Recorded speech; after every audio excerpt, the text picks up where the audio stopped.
중생과 영생. 이 요한복음 3장에서는 우리가 지금 읽은 본문의 내용처럼 예수님이 니고데모라고 하는 유대인의 관원, 유대인의 지도자와의 대화를 통해서 중생에 대해서 말씀하시고, 예수님 자신이 바로 세상에 구원을 주시기 위해서 십자가를 지러 오신 하나님의 독생자이심을 증거하고 있습니다. 1절에 보니까 바리새인 중에 니고데모라고 하는 사람이 있으니 유대인의 지도자라 그랬습니다. 이 니고데모라고 하는 사람이 유대인의 지도자였는데 2절에 보니까 밤에 예수께 와서 이르되 랍비여, 우리가 당신을 하나님께로부터 오신 선생인 줄 아나이다. 하나님이 함께 하시지 아니하면 당신이 행하시는 이 표적을 아무도 할 수 없음이니이다 라고 말했습니다. 니고데모는 유대인의 지도자일 뿐만 아니라 바리새인이었고, 또 유대 최고 기관이었던 70인 공회 산헤드린의 또 회원이기도 했습니다. 그리고 10절에 보면 예수님이 너는 유대의 선생이라 하는 말씀도 있으니까 유대인의 또 지식 있는 선생, 학자기도 했습니다. 그러니까 당시 유대 사회에서 엘리트 계층에 있었던 지식층에 있던 사람이었습니다. 그런데 이 사람도 메시아가 오기를 기다리고 있던 그런 사람이었습니다.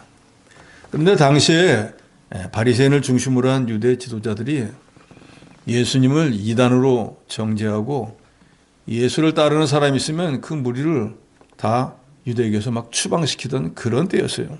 그러니까 니고데모도 발간 대낮에 예수님을 좀 와서 만나서 자기가 궁금한 걸 물어보고 싶지만 자기가 유대인의 또 바리새인의 산헤드린 공회원인데 예수를 만났다라는 소문이 났다고 하면 자기 일상이 큰 손해가 나니까 낮에는 올 수가 없고 밤에 예수께 와서 자기가 궁금한 걸 묻게 되었습니다. 아마도 영생에 대해서 또 여러 가지 자기가 궁금한 영적인 그런 면에 대해서 질문을 했겠죠.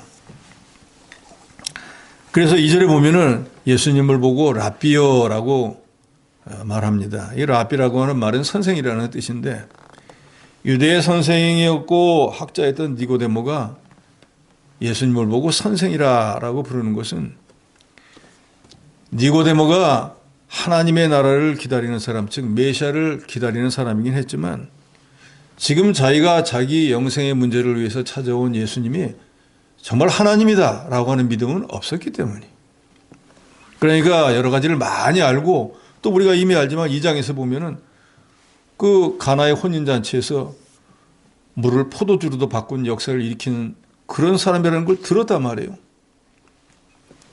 그래서 예수님에 대해서 정확하게 알지는 못하지만 외부적으로 드러난 여러 가지를 보면은 그 사람은 보통 사람은 아닌 것 같고, 그런다고 해서 자기가 말하는데 하나님이라고 믿기도 좀 그렇고, 자기도 약간은 애매한 가운데 있었습니다. 그러니까 와서 랍비여, 선생님이요 하고 질문을 합니다.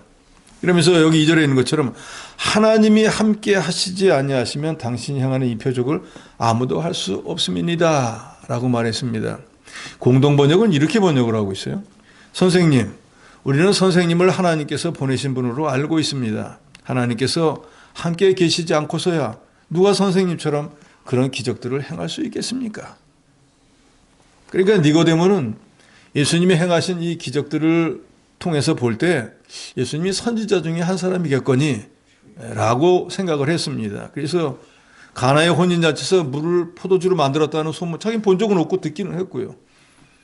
또 2장 23절쯤에 가서 보면은 가나의 혼인잔치에서 물을 포도주로 만들고 난 뒤에 6월절에도 예수님이 여러 가지 아마 표적을 일으키셨다고 한 소문을 들었습니다. 그러니까 물을 포도주로 변화시키기도 하고 또 여러 가지 이적을 일으켰다고 하는 거 보니까 보통 사람은 아닌 것 같고, 그렇다고 하나님이라고 믿기도 조금 곤란하고, 그러니까 아마도 하나님께로부터 온, 즉 하나님이 보낸 선지자 중에 하나가 아닐까라고 생각을 해서 예수님을 부를 때 랍비여 하고 불렀었던 것 같습니다. 그러면서 니고데모가 메시아를 고대하는 사람이었기 때문에 아마도 자기에게 제일 궁금한 것은 어떻게 영생을 얻을 수 있을까 라는 문제에 대해서 아마 궁금증을 가지고 예수님에게 질문하기 위해서 왔었던 것 같은데, 예수님이 이미 그걸 다 아시고 3절에 말씀합니다. 진실로 진실로 내게 이르노니 사람이 거듭나지 아니하면 하나님의 나라를 볼 수 없느니라. 여기 말하는 거듭남이라고 하는 건 우리가 보통은 중생이라고 하잖아요. 다시 난다. 여기 말할 때 중생이라고 하는 건 중이 거듭중자에 다시, 생은 태어난다는 거잖아요. 다시 태어나는 게 거듭남이고 그게 바로 중생입니다. 그런데 예수님께서 갑자기 중생에 대해서 말씀을 왜 하셨을까? 왜냐하면은 영생에 있어서 중생이 필수 조건이기 때문입니다. 느닷없이 영생을 얻는 게 아니라 중생해야만 중생을 통해서 영생을 얻을 수 있기 때문에 사람이 거듭나지 않고는 영생을 얻을 수 없습니다. 그래서 니고데모가 제일 궁금하게 한 건 사람이 어떻게 영생할 수 있을까 하는 거겠지만, 그 영생을 알기 위해서는 중생이 필요하다는 것을 예수님이 말씀하고 계시는 거예요. 그래서 3절에 분명히 예수께서 이렇게 말씀합니다.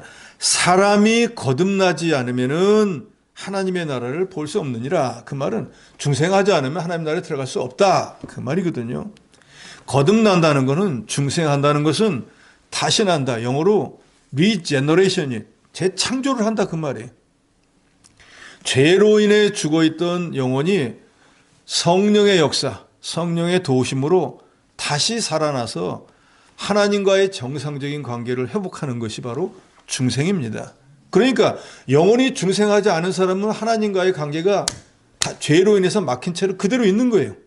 그래서 우리가 영혼이 죽었다라고 하는 표현은 영혼이 없다는 말이 아니고 영혼의 기능이 정지돼, 신령한 것을 깨닫는 기능이 정지가 돼버린 거예요. 육신적으로 먹고 마시고 생활하는 것은 가능하지만 신령한 세계를 바라고 신령한 말씀을 보고 하나님과 교통하는 그런 면은 완전히 하나님과 관계는 정지가 돼서 하나님을 알지도 못하고 말씀을 들어도 깨닫지 못하는, 그게 바로 영혼이 죽었다는 거예요.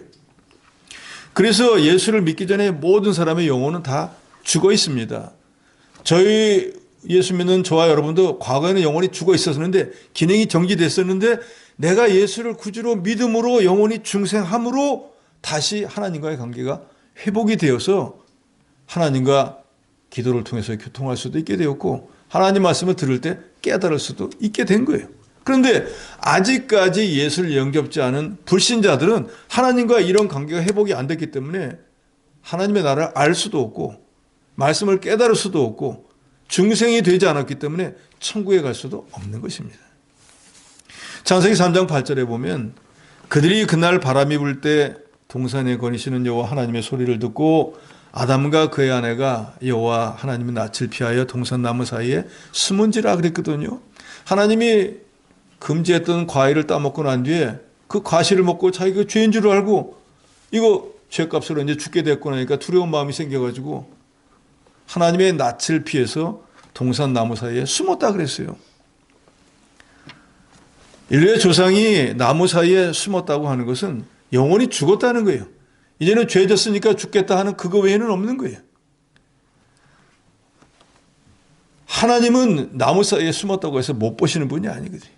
그러니까 정상적인 영적인 상태에 있을 때는 그런 것들에 대해서 깨달았지만 육신의 이제 영혼이 죽고 나니까 인간적인 생각밖에는 못하는 거예요. 하나님이 뭐 굴에 가서 숨어 있다고 모르겠어요? 어디 나무 사이에 숨은 거 왜 모르시겠어요? 자기의 수치와 형벌에 대한 두려움 때문에 하나님의 낯을 피하려고 했었던 것이 아닙니까? 고린도전서 1장 18절에 보면은 십자가의 도는 멸망하는 자들에게는 미련한 것이지만 구원을 받는 우리에게는 하나님의 능력이 된다 그랬습니다. 십자가의 도, 예수 그리스도의 십자가와 부활, 즉 예수님을 믿는다고 하는 거, 이게 바로 기독교의 중심 교리입니다. 그런데 이 십자가의 구속이 믿어지면 예수 믿는 사람이고 이게 믿어지지 않는 사람은 불신자인 거예요. 저와 여러분들은 예수님이 내 죄 때문에 십자가에서 피 흘려 죽었다는 것을 믿습니다. 장사된 바 되었다가, 즉 우리 보통 인간들처럼 영혼이 세상을 떠나서 죽었다가 사흘 만에 부활한 것이 믿어지는 거예요. 그런데 불신자들은 그게 전부 허황한 소리예요. 무슨 사람이 어떻게 죽었다가 다시 살아나. 아니 십자가에서 죽었는데 그 사람이 피 흘렸다고 내 죄를 어떻게 사함을 받아. 안 믿어지는 거예요. 그 사람들은 안 믿어지는데 저와 여러분은 그게 믿어진다 그 말이에요. 그렇기 때문에 구원을 받은 저와 여러분에게는 그게 바로 하나님의 능력인 거예요. 성령이 우리의 마음을 감동 감화해서 믿어지게 한 거예요. 불신자들은 마음을 강팍하게 해서 믿지 못하도록 하나님이 역사하는 거예요. 이사야에서도 그렇고 예수님도 그렇잖아요. 눈으로 보아도 믿지 못하게 하는 거예요. 귀로 들어도 그걸 옳다는 생각이 안 듣게 하는 거예요. 그래서 구원받지 못하게 하는 거예요. 어떻게 보면 그러니까 불신자들은 너무너무 불쌍한 거예요. 믿고 싶은데도 안 믿어지니까. 이거 얼마나 안타까운 일이에요. 그러니까 구원이 선물이라는 게 바로 그런 뜻이에요. 내가 믿어야지, 믿고 싶다 하면 다 믿는다고 하면 세상에 예수 안 믿을 사람이 어디 있겠어요. 근데 안 된다니까요. 아무리 효도 잘하는 자녀도 예수 믿으라는 것은 택자가 아니면 안 믿어요. 그런 얘기도 있잖아요. 목사 어머니가 불신자라 세상 떠나기 전에 아들이 그냥 고개만 까딱하라고 하려도 도리도리하고 죽는다 그러잖아요. 불신자들은. 어쩔 수 없는 거예요. 그러니까 저 여러분이 택자로 예수 믿고 구원 얻었다는 이 구속의 은혜가 얼마나 감사한지를 죽을 때까지 정말로 감사해야 됩니다. 내가 믿겠다고 하고 믿고 내 마음대로 된다고 하면 세상에 어려운 일이 어디 있겠어요. 특별히 이 믿는 일은 마음대로 되는 일이 아니에요. 누구든지 예수를 구주로 믿을 때 죽었던 영이 다시 살아납니다. 그래서 에베소 2장 1절에 보면 그는 허물과 죄로 죽었던 너희를 살리셨도다. 우리는 우리의 허물과 죄, 조상이 유전적으로 우리에게 물려준 죄, 우리가 세상에 나와서 지금까지 살면서 짓는 죄를 우리 힘으로는 스스로 사함을 받을 수가 없습니다. 그런데 그 사함 받을 수 없는 죄를 사해 주신 것은 우리 스스로 아니면 다른 누가 부모나 형제나 친척이 아니고 우리 주 예수 그리스도가 사해 주신 거예요. 그래서 중생은 거듭나는 것이고 중생은 찰나적입니다. 즉 예수를 내가 구주로 믿습니다 하는 순간에 찰나적으로 영혼이 다시 되살아나는 거예요. 그래서 중생은 새로운 생명의 시작이 되고 영적 생명으로의 찰나적인 순간적인 전환입니다. 거듭나기 전에는 사람의 영이 죽어있기 때문에 거듭 말씀드리지만 영적 기능이 정지되어져 있어서 하나님 또 하나님의 나라를 볼 수 없습니다. 그런데 중생하면은 예수님이 말씀하셨지만 하나님의 나라를 볼 수 있습니다. 즉 하나님의 자녀가 되고 천국을 기업으로 얻게 된다는 것입니다. 그런데 예수님이 이 거듭남의 비밀에 대해서 말씀하니까 니고데모는 지금 현재 중생하지 못했어요. 왜? 예수를 구주로 믿고 있지 않으니까. 그러니까 이 진리를 깨달을 수가 없습니다. 이분이 무슨 말씀을 하는 거야? 무슨 사람이 거듭나지 않으면 하나님의 나라를 볼 수 없다 그러면 거듭난다는 게 뭐야? 내가 이미 어머니 뱃속에서 나와서 한번 낳았는데 거듭나라 그러면 그럼 다시 어머니 뱃속 들어갔다 나오란 말이야? 내가 지금 등치가 이만히 크고 우리 어머니보다 더 큰데 내가 어떻게 어머니 뱃속에 또 들어갔다 또 나올 수 있을까? 인간적인 생각밖에 할 수 없다 그 말이에요. 왜요? 영적인 기능이 막혀 있으니까. 그래서 4절에 니고데모가 예수님께 다시 질문을 하지 않습니까? 사람이 늙으면 어떻게 나을 수 있사옵나이까? 두 번째 모태에 들어갔다가 나을 수 있습니까? 제가 지금 이렇게 나이가 먹어서 이만큼이 됐는데 우리 어머니보다 내가 등치가 더 큰데 다시 들어갔다 나온단 말입니까? 어떻게 거듭납니까? 그러니까 예수님이 말씀하신 신령한 거듭남의 원리를 육신적으로 생각을 하니까 이해가 안 되는 거예요. 그래서 육신의 생각으로는 성령의 일을 알지도 못하고 깨닫지도 못한다고 고린도전서 2장 14절에 이렇게 말합니다. 육에 속한 사람은 하나님의 성령의 인들을 받지 아니하나니 이는 그것들이 그에게는 어리석게 보이며 또 그는 그것들을 알 수도 없나니 그러한 일은 영적으로 분별되기 때문이라. 그러니까 영적인 일은 이 영적인 면이 깨어져야지 이해할 수가 있는 것이지 육신적으로는 아무리 생각해도 이해가 안 되는 거예요. 그런데 여기 계신 여러분들은 이 말씀을 들을 때 당연하다라고 여겨지잖아요. 그런데 지금 이 니고데모가 누구예요? 유대의 관원이잖아요. 지도잖아요. 산헤드린 공회원이잖아요. 이스라엘에서 참 대단히 존경받는 사람인데 예수님이 말씀하시는 중생의 원리 이해를 못하는 거예요. 왜요? 중생하지 못했기 때문에. 영적 기능이 정지되어 있기 때문에. 그렇기 때문에 영혼이 죽은 사람들은 육신의 부패성을 쫓아서 육신의 일만 생각하고 성령의 일을 받지도 못하고 깨닫지도 못하고 도리어 어리석게 볼 수밖에 없는 것입니다. 그러니까 예수께서 다시 말씀하십니다. 5절에 진실로 진실로 내게 이르노니 사람이 물과 성령으로 나지 아니하면 하나님의 나라에 들어갈 수 없느니라. 중생의 요소에 대해서 말씀합니다. 뭘 가지고 중생하게 되는가? 그것은 거기 5절에 있는 것처럼 물과 성령으로 거듭나야 된다는 것입니다.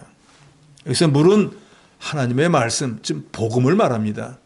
그러니까 물은 다른 말로 예수 그리스도, 그리고 성령께서 그 사람에게 예수 그리스도가 믿어지게 해야 중생한다 그 말이에요. 그러니까 중생의 요소는 복음의 말씀이고 성령의 도우심이 있어야 된다. 저희 여러분이 예수를 구주로 믿게 된 것도 복음의 말씀을 믿어서 구원받았는데 그것이 성령께서 그 말씀이 믿어지도록 역사해서 믿었다는 거예요.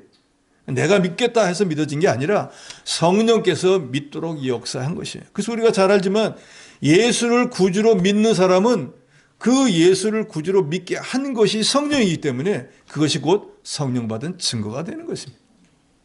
성령이 하시는 제일 중요한 일은 예수가 구주로 믿어지게 하는 일이에요. 진리를 깨닫게 하는 일이에요.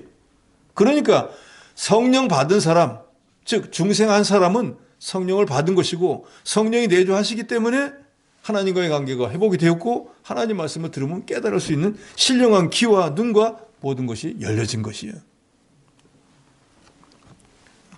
복음의 중심은 예수 그리스도의 십자가와 부활인데 성령께서 이것이 믿어지도록 역사하셔서 그때 예수를 구주로 믿는 그 순간에 그때가 바로 중생하는 것입니다. 그래서 중생과 신앙은 시간적으로 동시에 이루어지는데 논리적으로는 중생이 먼저이고 그 다음에 신앙이 됩니다. 근데 평균적으로는 같다고 보는 것이죠. 6절에 육으로 난 것은 육이요 영으로 난 것은 영이니 내가 네게 거듭 나야 하겠다는 말을 놀랍게 여기지 말라 라고 예수님께서 말씀하십니다. 거듭나는 것은 죽었던 영혼이 다시 살아나서 이제 죽은 상태가 아니라 기능이 회복된 산 영이 된 것입니다. 그래서 요한복음 6장 63절에 보면 살리는 것은 영이니 육은 무익하니라. 내가 너에게 이른 말은 영이요 생명이라 그랬습니다. 로마서 8장 10절에도 보면은 그리스도께서 너희 안에 계시면 몸은 죄로 인하여 죽은 것이나 영은 의를 위하여 산 것이니라. 이 몸뚱어리는 아직까지도 부패성을 가지고 있으니까 몸은 죄로 인해서 죽으면은 이제 땅에 묻혀버리지 않습니까? 그렇지만 영혼은 예수를 구주로 믿을 때 다시 살아났기 때문에 이제 의를 위하여 산게 되어버렸습니다.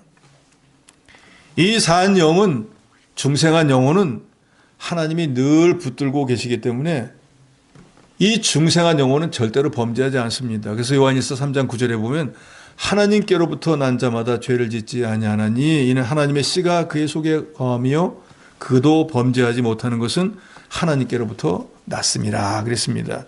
물과 성령으로 거듭난다라는 것은 복음의 말씀을 성령이 믿어지게 함으로 영혼이 중생한다는 것입니다. 그러니까 중생의 요소는 복음의 말씀과 성령이라는 것을 예수께서 거기 5절에 말씀하셨습니다. 그리고 7절로 8절에 보면 그것이 잘 믿어지지 않으니까 예수님께서 다시 이렇게 말씀합니다. 내가 네게 거듭나야 하겠다는 말을 놀랍게 여기지 말라. 바람이 임의로 불매 내가 그 소리를 들어도 어디서 와서 어디로 가는지 알지 못하나니 성령으로 난 사람도 다 그러하니라. 그러니까 이제 비유로 바람이 휘익하고 붑니다. 그런데 바람을 눈으로 볼 수 있는 사람은 없어요. 그러니까 눈으로 바람이 분다는 것은 모르겠는데 바람이 내 눈에 살랑살랑 닿는 것은 이해할 수가 있어요. 또 그게 나무에 닿아가지고 나무가 펄렁펄렁 하는 거 보면 바람이 불고 있구나 하는 건 아는 거예요. 그렇지만 눈으로 실제로 볼 수는 없어요. 근데 볼 수 없다고 해서 바람이 없는 게 아니라 그 말이에요. 성령의 역사도 바로 이와 같다 그 말이에요. 바람이 어디서 오면서 어디로 가는지 알지 못하는 것처럼 우리가 언제 중생하고 언제 거듭나는지 우리도 모릅니다. 그렇지만 거듭나고 난 뒤에는 그 마치 바람이 나뭇잎을 흔들리게 하는 것처럼 내가 정말로 중생했다고 하면 그 중생한 것은 우리가 결과를 통해서 알 수 있는 거예요. 그래서 누구든지 예수를 영접하고 난 뒤에, 즉 영혼이 중생하고 난 뒤에 예수를 그리스도로 믿고 하나님의 자녀가 되고 난 뒤에 이전과는 다른 삶을 살게 됩니다. 그러니까 그것이 바로 중생한 결과인 거예요. 만약에 예수를 믿은 전이나 믿은 후나 전혀 변함이 없다면 그 사람은 정말로 중생했는지 생각해 봐야 돼요. 갈라디아서 5장 22절로 23절에 보면은 중생한 사람은 이런 열매를 맺는다 그랬습니다. 사랑과 희락과 화평과 오래 참음과 자비와 양선, 충성, 온유, 절제와 같은 성령의 열매를 맺는다 그랬어요. 과거에 하나님을 모를 때 이런 건 나와 상관이 없었는데 영혼이 중생하고 나니까 이런 성령의 열매를, 온전한 열매는 아니더라도 조금씩이라도 맺어나게 되는, 그걸 보니까 내 영혼이 중생했구나 하는 증거가 되는 거예요. 중생은 그러므로 성령의 단독적인 역사입니다. 그 말은 성령이 누구에게서 요청을 받아가지고 이 사람 좀 중생시켜 주세요. 그래? 해서 그렇게 하는 것이 아니고 성령께서 중생할 사람을 택하시고 성령이 단독적으로 역사해서 그 사람이 믿게 되어진다는 거예요. 그러니까 이 알미니안주의 신인 협력석을 믿습니다. 우리가 구원받는 것도 예를 들어서 이런 거예요. 우리 장로교의 정통적인 신앙은, 칼빈주의는 구원에 대해서는 사람은 아무것도 할 수가 없습니다. 우리가 지금 이 중생에 대해서는 말하지만 중생도 하나님의 단독적인 성령의 역사예요. 중생이 알아서 하시는 거예요. 우리 인간이 뭐 협력을 하고 뭐 도와주고 아니면 부탁을 해서 되는 게 아니고, 구원도 마찬가지입니다. 예를 들어서 우리 장로교는 이렇게 믿습니다. 하늘에서 구원의 밧줄이 내려왔을 때 내가 원하든 원하지 않든 내가 구원받기로 예정되는 사람은 그 밧줄이 나를 칭칭 엮어가지고 끌어올리는 거예요. 구원하는 거예요. 그런데 알미니안주의는 신인 협력설이에요. 동아리가 그 밧줄이 내려오면은 구원받기로 예정되는 사람은 손을 내밀어서 잡고 구원받지 않기로 되는 사람은 안 내민다는 거예요. 그러니까 내미는 것 자체를 인간이 자기가 주장을 한다는 거예요. 하나님의 밧줄이 내려와도 내가 잡을 수도 있고 안 잡을 수도 있다. 그런데 우리 장로교는 우리는 잡고 안 잡고에 문제가 없는 거예요. 그 밧줄을 내려보내신 분이 알아서 다 잡아가는 거예요. 그러니까 우리 장로교가 구원에 대해서는 더 확실한.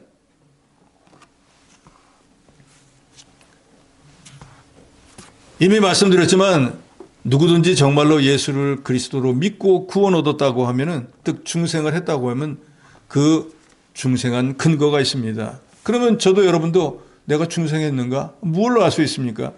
예수가 구주로 믿어지는 그것이 바로 중생한 증거이고, 그것이 바로 성령이 하신 일이기 때문에 성령이 내주하는, 성령을 받은 증거가 됩니다. 그러니까 예수가 구주로 믿어진다고 하는 거가 성령 받은 증거도 되고 중생한 증거도 되고 내가 하나님의 자녀가 된 증거가 되는 것입니다.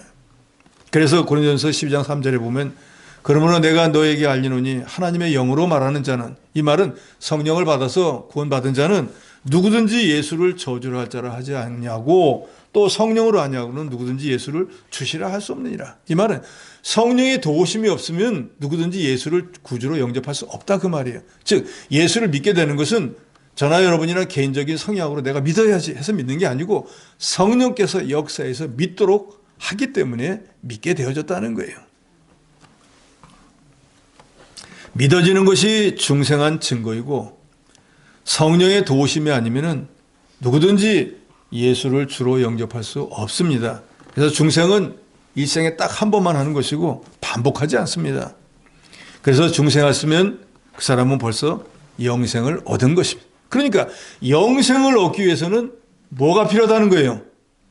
영혼의 중생이 반드시 필요하다는 거예요. 그래서 요한복음 5장 24절에 보면 예수님께서 이렇게 말씀합니다. 내가 진실로 진실로 너에게 이르노니 내 말을 듣고 또 나 보내신 이를 믿는 자는 영생을 얻었고 심판에 이르지 않았니 사망에서 생명으로 옮겼느니라. 결론은 영생을 얻고 사망에서 생명으로 옮기는데 그 앞서 무엇이 선행되어야 되는가? 내 말을 듣고 나 보내신 이를 믿어야 되는 거예요. 그것이 없이는 영생을 얻을 수 없고 하나님의 자녀가 될 수 없고 천국에 갈 수 없는 거예요. 즉 오늘 니고데모에게 예수님께서는 내가 정말로 영생을 얻고 싶으면은 내가 바로 그 영생을 주는 메시아임을 믿어야 되는 거예요. 그래서 너 죽었던 영혼이 다시 살아나야만 천국에 들어갈 수 있다는 것을 말씀하고 계신 것입니다. 니고데모는 그런데 아직 중생하지 못했으므로 이 중생의 도리를 들을 때 여전히 깨닫지를 못했습니다. 그래서 9절에 니고데모가 대답하여 이르되 어찌 그러한 일이 있을 수 있겠습니까? 그런 일이 어떻게 일어날 수가 있습니까? 당시 니고데모 같은 바리새인들은 혈통상 자기들이 아브라함의 후손이고 하나님의 언약에 따라서 자연히 하나님의 자녀가 된다는 고정관념에 사로잡혀 있었습니다. 그래서 거듭남에 대한 예수님의 교훈을 이해할 수가 없었어요. 이에 예수님이 니고데모의 영적 무지를 지적하시면서 11절에 진실로 진실로 내게 이르노니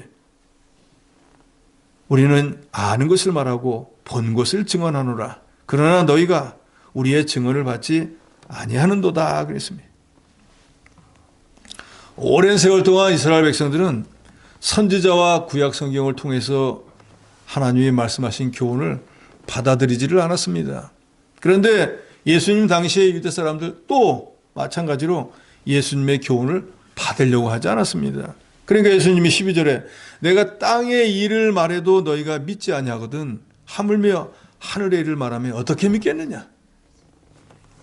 예수께서 자연현상 즉 바람의 비유를 통해서 해도 그 말을 안 믿으면서 눈에 보이지 않는 성령의 일을 하는데 내가 어떻게 믿겠느냐 그 말이에요.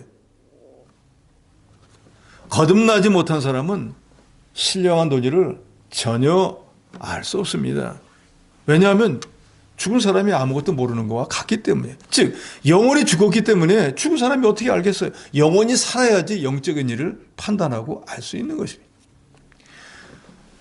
그래서 고린도전서 2장 14절에 보면 육에 속한 사람은 하나님의 성령의 일들을 받지 아니하나니 이는 그것들이 그에게 어리석게 보이고 또 그는 그것을 알 수도 없나니 그러한 일은 영적으로 분별되기 때문이라. 즉 중생해야지 신령한 일을 구분할 수 있는 것입니다. 육신 중심으로 사는 사람은 성령의 일을 받지도 깨닫지도 알 수도 없습니다. 그 세계에 들어가지 못한 사람은 아무리 듣고 보아도 깨달을 수가 없는 것입니다. 그러면서 이제 13절로부터 21절까지는 영생에 대해서 예수님께서 교훈을 해줍니다. 13절에 하늘에서 내려온 자 곧 인자 외에는 하늘에 올라간 자가 없느니라. 여기서 인자, 하늘에 내려온 자, 이것은 예수님 자신을 가리키고 있습니다. 예수님 외에는 하늘에 올라간 자가 없습니다. 이 말은 예수님을 통해서만 구원받는다는 말씀과 같은 것입니다. 예수로 말미암아서만 하늘나라에 갈 수 있습니다. 그러면서 거기 14절에 말씀하시죠. 모세가 광야에서 뱀을 든 것 같이 인자도 들려야 하리니 했습니다. 이 말은 민수기 2장 4절로 7절에 이스라엘 백성들이 광야에서 하나님을 원망했습니다. 그러니까 하나님께서 불뱀을 보냈어요. 그래가지고 불뱀이 원망하던 사람을 막 물으니까 물린 사람이 죽기도 하고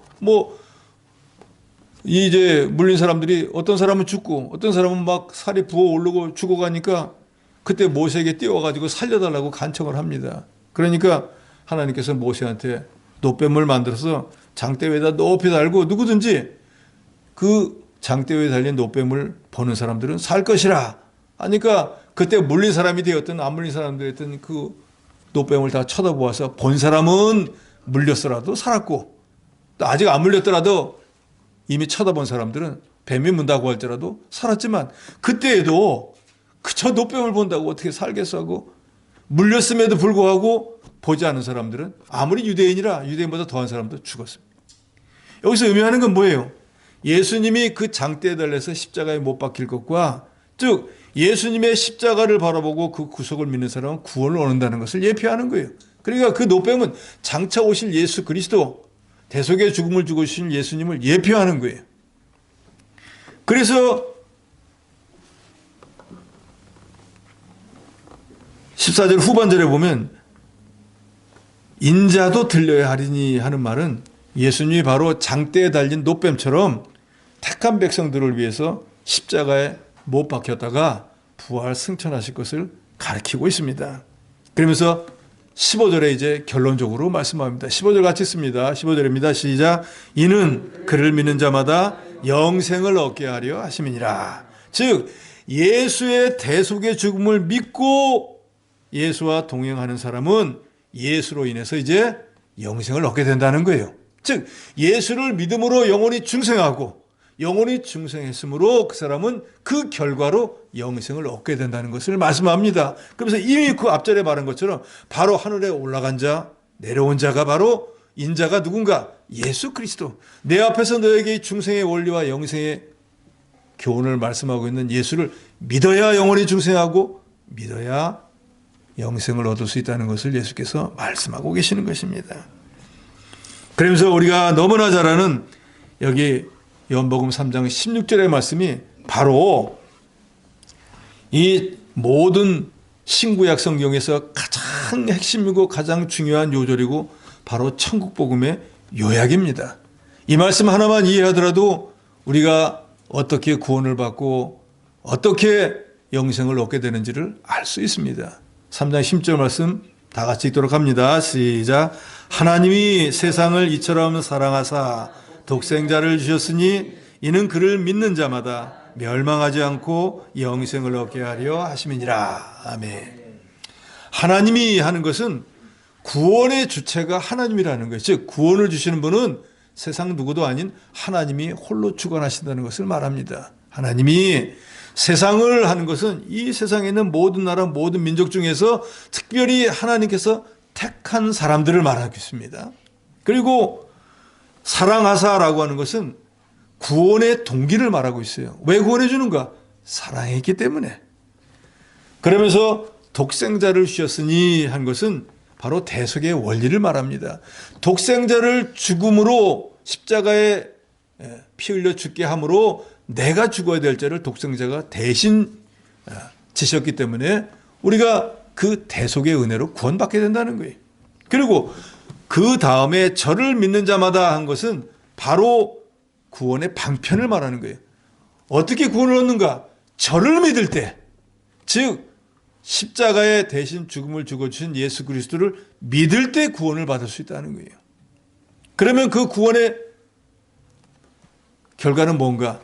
멸망치 않고 영생을 얻는 것입니다. 그러니까 저를 믿는다라고 할 때 바로 영원히 중생을 하는 것이고, 저를 믿으니까 영원히 중생을 하니까 그 결과가 멸망치 않고 영생을 얻게, 구원의 결과를 말하고 있습니다.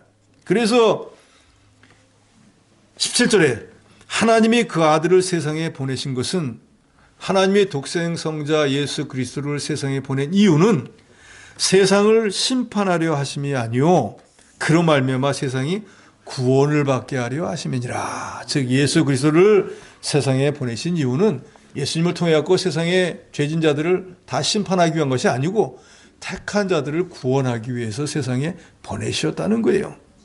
디모데전서 2장 4절에 보면은 하나님은 모든 사람이 구원을 받으며 진리를 아는 데 이르기를 원하시느니라 그랬습니다. 여기서 말하는 모든 사람이 구원받는다는 건 세상에 존재하는 모든 사람 다 말하는 게 아니라 그 가운데 택한 사람들이 구원받기를 원하신다는 거예요. 그리고 구원받은 그 사람들이 그 구속의 은혜를 깨닫고 하나님이 누구인지를 자꾸 알아나가기를 하나님이 원하신다는 거예요. 예수를 믿는 사람들은 예수께서 예수를 믿는 사람들의 죄를 대신해서 십자가에서 형벌을 받아주셨기 때문에 예수를 믿는 사람들은 자기 죄도 있고 허물도 있지만 지옥에 가는 공심판을 면제받습니다. 그래서 믿지 않는 자는 예수를 믿지 않은 그 죄 때문에 지옥에 가게 되는 거예요.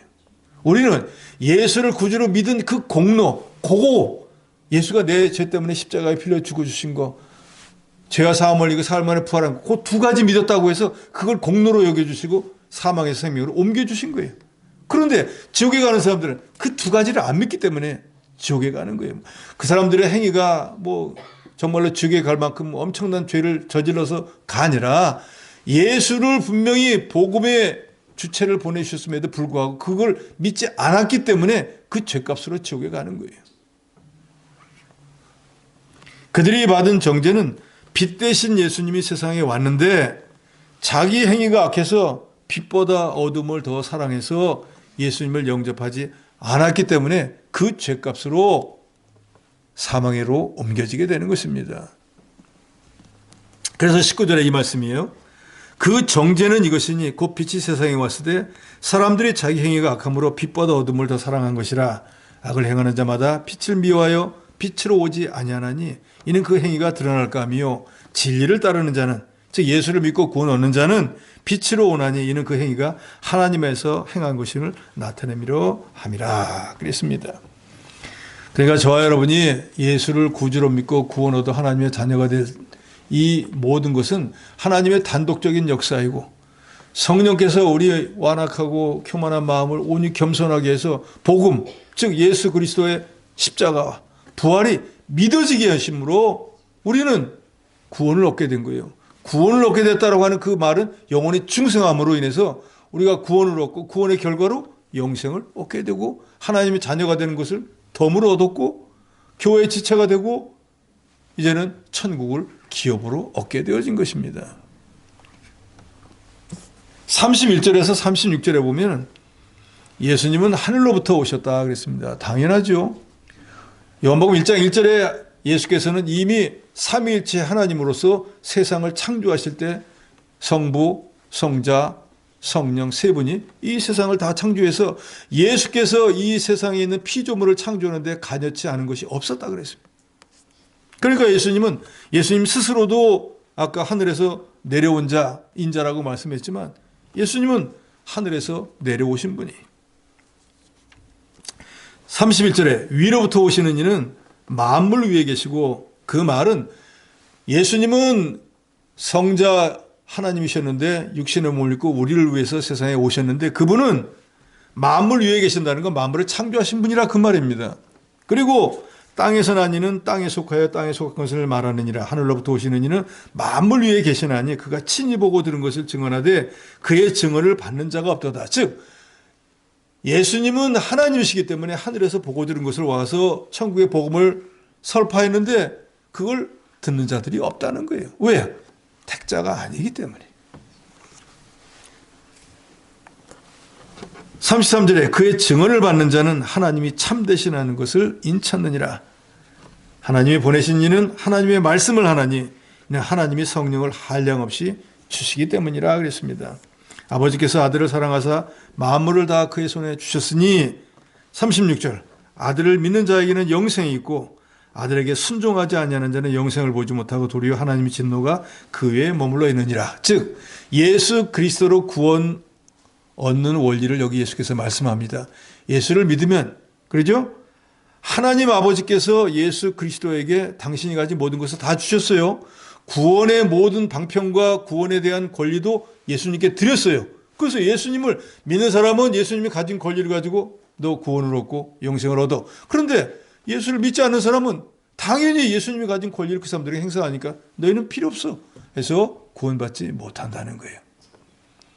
오늘은 우리가 중생과 영생의 원리에 대해서 상고했는데 이스라엘의 학자이고 사내들인 공의원이라고 할지라도 영적인 이 기능이 정지되어 있으니까 영혼이 죽어 있으니까 아무리 예수님이 신령한 말을 해도 알아듣지 못했습니다.